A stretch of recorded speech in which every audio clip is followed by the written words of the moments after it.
Good afternoon, I'm Father Joshua and welcome back for our second Maundy Thursday video. Earlier, Jesus washed his disciples' feet to show how much he loved them. And now, at his Last Supper, he is preparing to leave his disciples, so he gives them away for him to be with them forever.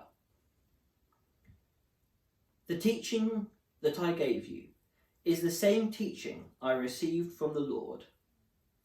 On the night when Jesus was handed over to be killed, he took bread and gave thanks for it. Then he broke the bread and said, "This is my body. It is for you. Do this to remember me."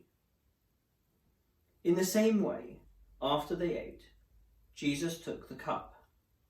He said, "This cup shows the new agreement from God to his people. This new agreement begins with the blood of my death. When you drink this, do it to remember me."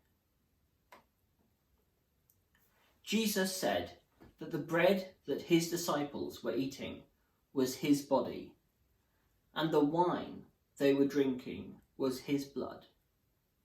And he said that they should copy him and take the bread and wine in the same way when they remembered Jesus. So when his disciples became the first Christians, they continued to take bread and eat it, to take wine and drink it, when they prayed and when they remembered Jesus' death.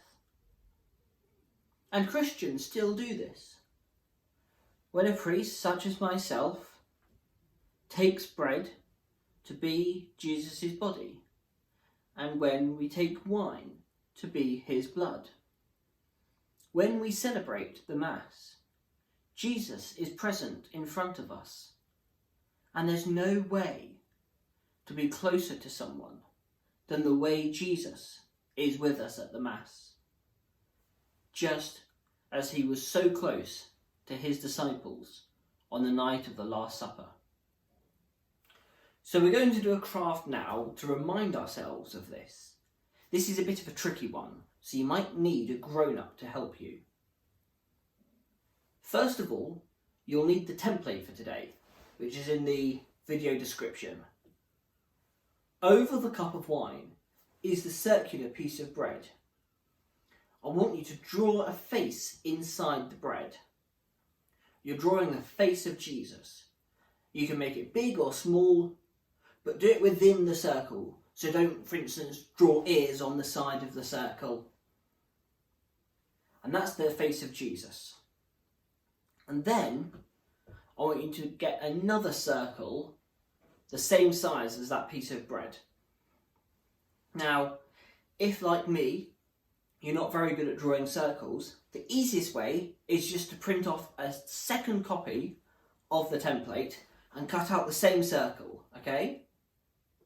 Now on that second circle, I want you just to draw a cross.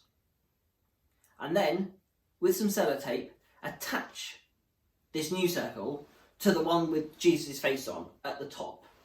I'll show you one that I made earlier. See, here's it with the cross, and here's our flap with Jesus' face on it. It's a reminder that at the Mass, what looks like a piece of bread has actually become Jesus' body given for us.